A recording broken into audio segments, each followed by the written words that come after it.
Hi, WFMers out there. I'm your host, Irina Mateeva, and this is WFM Unfiltered, a podcast by Right WFM, the place where we share the truth about workforce management. So get comfortable and listen closely. Hello, everyone, and welcome to another episode of WFM Unfiltered, a podcast by Right WFM. Today, we're traveling to basically many places. But let's go with Eindhoven, the Netherlands. And I love my guest. She's absolutely incredible and she has tons of knowledge that she agreed to share with us today. And the topic is one that's very sensitive for me, and it's about capacity planning. But before we kick off with that, hey Adriana, how are you doing? Hello, I'm doing fine. Thank you for inviting me. I'm ready to say what do I have from my experience to share with the rest of the people. Thank you so much for that. And you have amazing background. Would you mind sharing a little bit more about your journey? Let's say I have around 19 years of experience in customer service. I worked in finance, I worked in banks, I worked in all type of call centers. And for 9 years, I'm working as a forecaster in capacity planning in workforce management. Of course, with the background of a mathematician. So adding all this, I'm currently a forecaster manager in the forecasting capacity team at Groupon. This is important for you to mention because I have heard from different parties how good you are with calculations. So it's very important to know that Adriana also have a mathematical background, which is very helpful in the area that we're going to be covering today. But I know that this topic is one that you and I both find very important and also one that's usually ignored. And it's again the topic about capacity planning and how we're struggling convincing senior stakeholders to get this seriously and start listening to the numbers that we're presenting. So, would you mind sharing if you have ever had the situation where you're not taken seriously for this topic? I can start with the beginning. When I was a forecaster, and of course, I had to create a forecast and a capacity planner for our customer. And I prepared the monthly forecast, the weekly forecast for the entire year. And the customer came to me and said, "Your forecast is wrong." What do you mean my forecast is wrong? I have a very good forecast accuracy. Why my forecast is wrong? I do not have money for your forecast. I have a budget and you have to work with my budget. So it was a very long conversation, a very long discussion showing numbers, right? Of course, showing numbers that my forecast is good and the budget wasn't created based on the expectation. I can say it from the beginning, it happened and I had to push back and not accepting to work with the budget, but to work with the actual data and with actual what is happening. And yes, my forecast happened, right? So the company had some issues in that part. Next year, when we calculated the budget, my forecast was the one that started the budget. But that's a very typical situation. And one of my biggest frustrations that I usually go into companies and I'm preparing the capacity planning and I'm explaining why the numbers are as they should. And usually senior stakeholders are telling me, no, we have a budget for X amount of employees and that's it. So the budget is driving the numbers and then we have to add up readjusting everything just to match the budget. So the pushback very often, I would say, is very big. So can you please share some tips and tricks? What does everyone do to convey the message of capacity planning? Well, always be transparent. Mm. Always show numbers and analysis based on the numbers that you're showing. Convince your stakeholder to trust your judgment. I'm working at my current company for a few years now, and I started with one single team. We were handling one single team, and now we are handling entire department. All the teams, just because we want transparent, we said from our point of view as of capacity planners, what should be included with analysis, with calculations, convince them that the numbers that we show are the correct ones. Tips and tricks, rely on the numbers, but rely on your call center as well.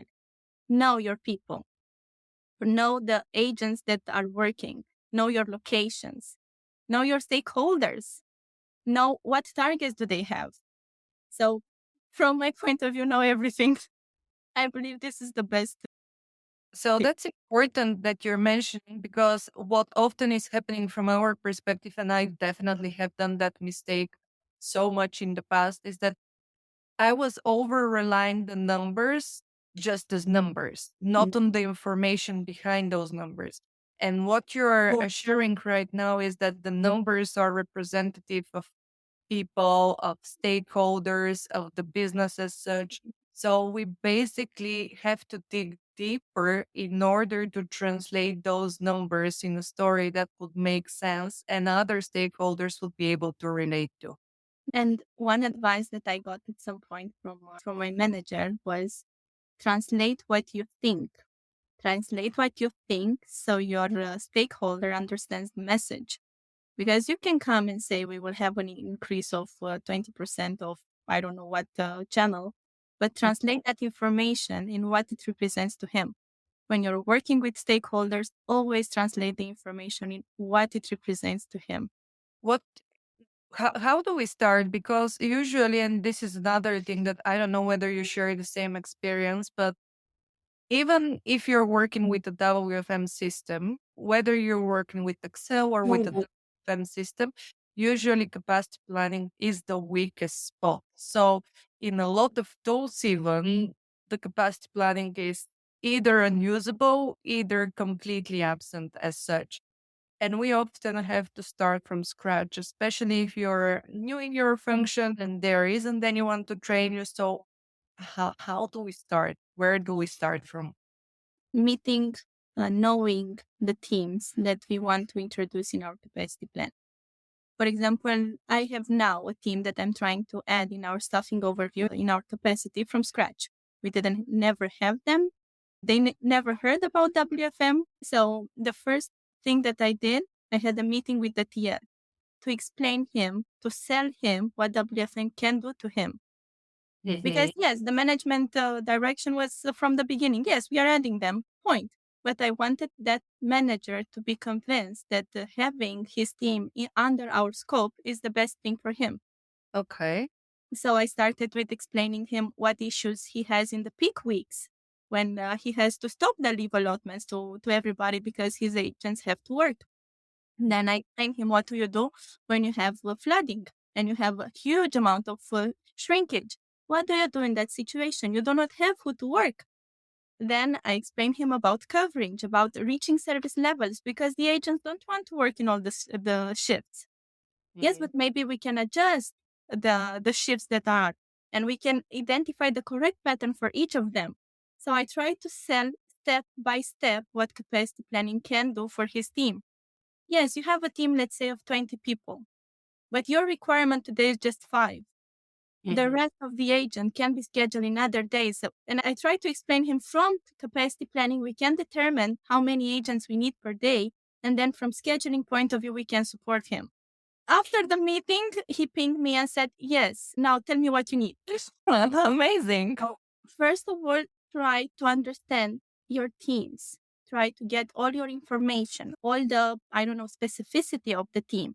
Understand what the team does. Understand their service levels. Because this team was practically a part of an entire process, but it was the middle part that I was missing. So I understood the process and I said, no, they need to be in our scope in order to have all the process working. So I had to convince him that for him is the best thing, not for me. For him is the best thing to be in under workforce management umbrella.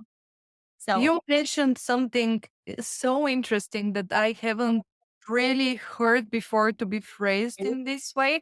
You're saying I needed to sell him the yeah, idea what WFM or capacity planning can do for him.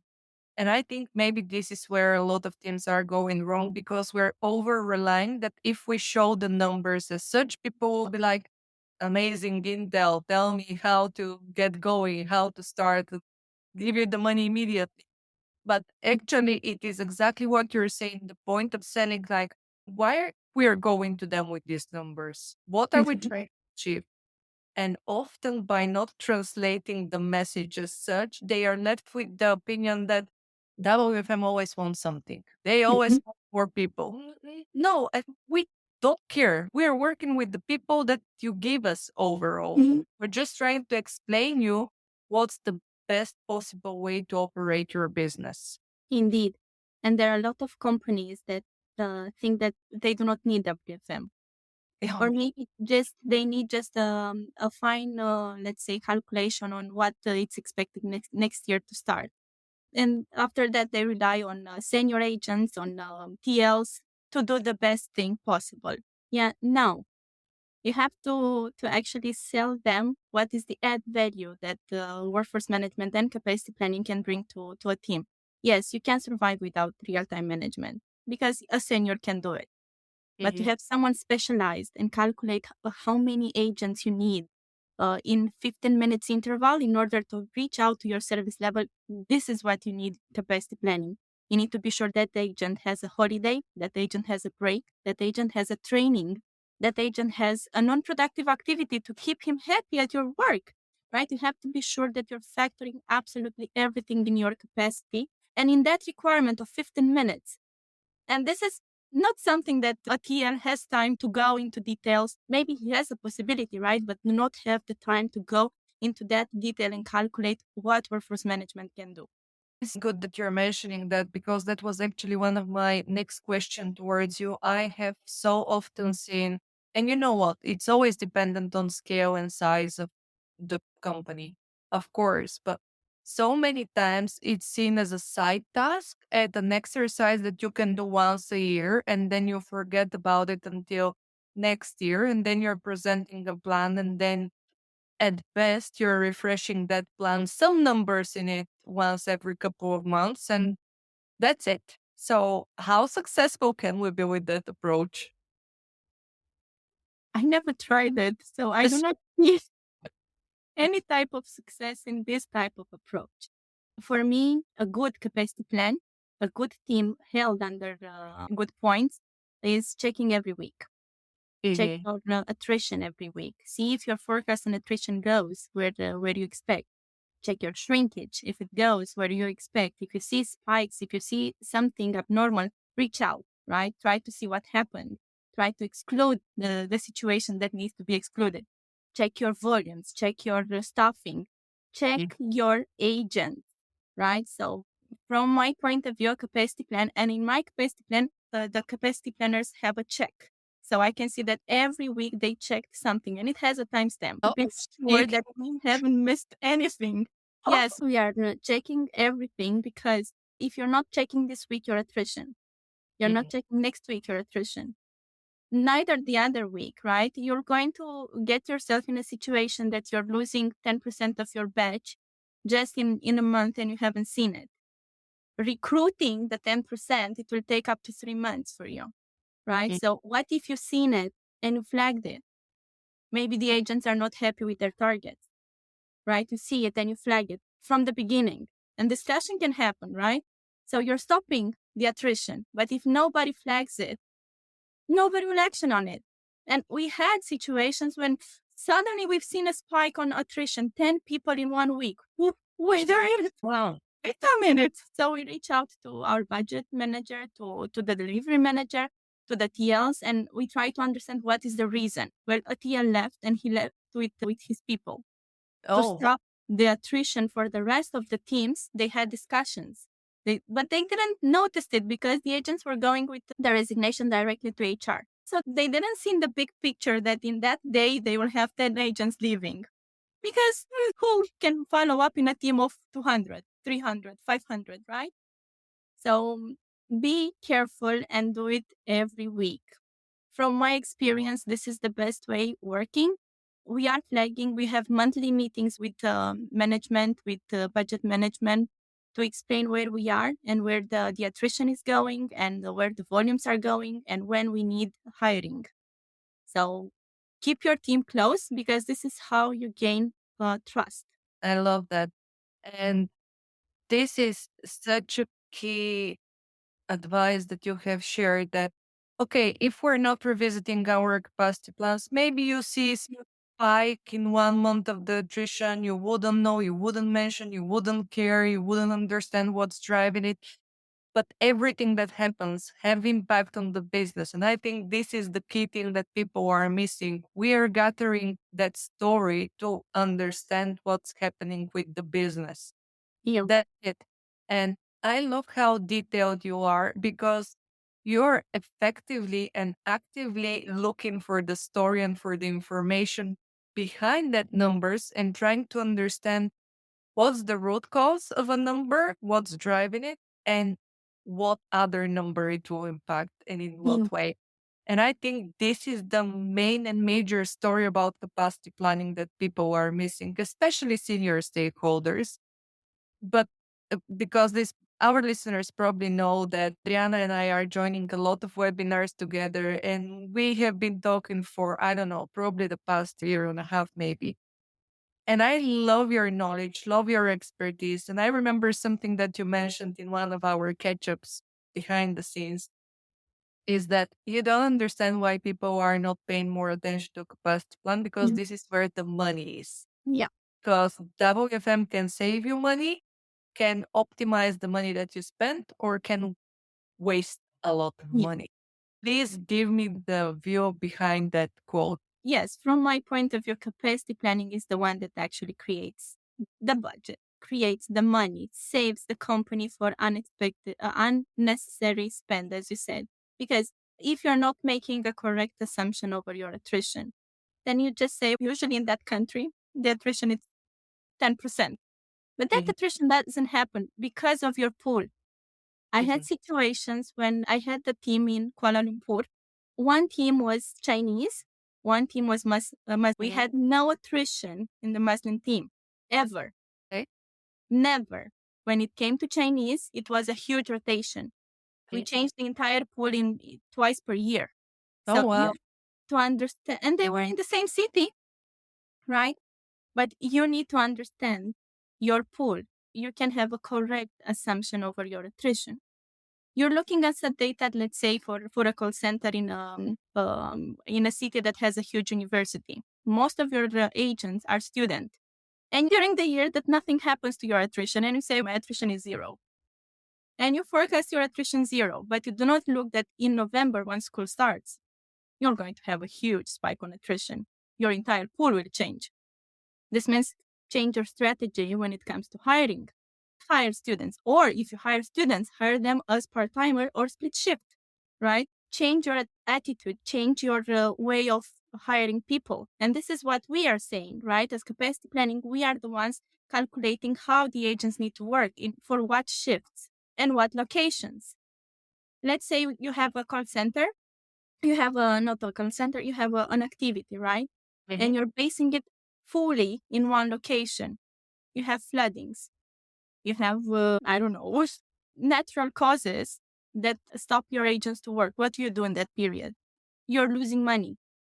You're not selling anything. You're not supporting anyone. You get fines from the state because nobody can reach out to you. So this means you're losing money. Why? Because you're hired just in one single location. Business continuity, split it in two. This is what capacity planning does. Capacity planning finds the correct place to hire. Yeah, but we cannot hire in other location because we do not have a manager there. Hire a manager. Come on. A situation that actually happened. Hire a manager there. Put someone in charge and split your workload into locations, three locations, multiple locations, just to be sure that your business is going. And this is capacity planning, let's say, outcome. Mhm. Because we see the agents, and not hiring in time means that you're losing money. Hiring too much, you're losing money, right? Having activities that shouldn't happen, you're losing money. If a TL comes to me and say, hey, I want for my team to have update time daily, team meetings every week, coaching every week, and another meeting for the agents to have time to read their emails. But what do you do during the update time? Come on, let's take a step back. Oh, and on top of this, I want a quarterly meeting for the team and I want a monthly meeting for the team. Wait a second, you have a weekly, transform the weekly, right? So this is what capacity planning does. We make calculation on impact. Every time when a TL comes and say, I want another type of meeting to my team. Yes, this will decrease the capacity with 1.88. Mhm. Who's budgeting this? And we go and discuss with the budget manager, with the delivery manager, okay, is this cost correct? Should we have it? And I guarantee you 100% of the time that the TL will say, we do not need that meeting. No, it's okay. I don't need it. Because they Yeah. don't think about the cost behind the Yeah. activity. And I think this is the sad part, that once we're sucked into operations, we see what's happening right now, but we're missing the point of, okay, but every single thing that we do or don't cost money. Yep. It is the reality. Somebody goes to break 75 times, it costs you money. Somebody stays on after going indefinitely and does nothing, it costs you money.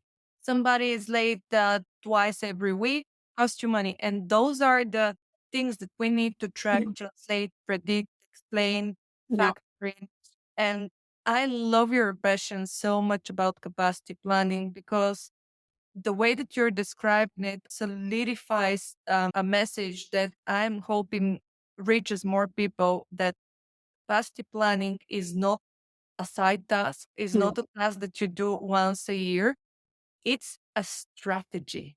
Yeah. And it's a strategy behind your operations. As you mentioned, it has an impact on your recruitment. It has an impact on your cost, if you will, on your operations, on your business, on how you manage your agents, on how you manage the tasks of the team leads and what they are supporting the agents with. Yeah. And I don't know, do you have any more tips and tricks for people? Capacity planning is not just helping operation. It helps the business as well not to lose money. But I'm going to give you an example. A few years ago, I was contacted by one of our managers telling us, do we need to have the phone lines open in weekend for a country, for a specific country, the small country? What we went and made an analysis for all the countries to see where do we need to have the line open and where not. They were 24/7 open. We reduced them Monday to Friday from 9 to 5. That's it. Why? Because we were in contact with merchants, and no merchant would say at his job after 5, because he was a business owner, right? So he wouldn't stay after 5 or in weekends. There were no calls coming in weekend, but we were paying call agents to be there. There were no calls during the night, but we were paying the agents to be there. And they were locked in calls, because if you get a chat, you cannot answer a call, right? So we were having capacity blocked and paid for nothing. We got back that time a lot of money for the company just because we went a little more and calculated, but what if no country needs it? What if we needed just this? Let's calculate. And we went and calculate for all the real-time transaction, what is the actual need? Because the rest you have the email, right? The deferred transaction. And nobody stays on the phone. Everybody sends an email or a chat if it's needed, right? Capacity planning brought a lot of money back to the company by calculating the correct need of contact. So from my point of view, start of workforce management should be forecasting capacity planning, then requirement with the schedules and real-time monitoring.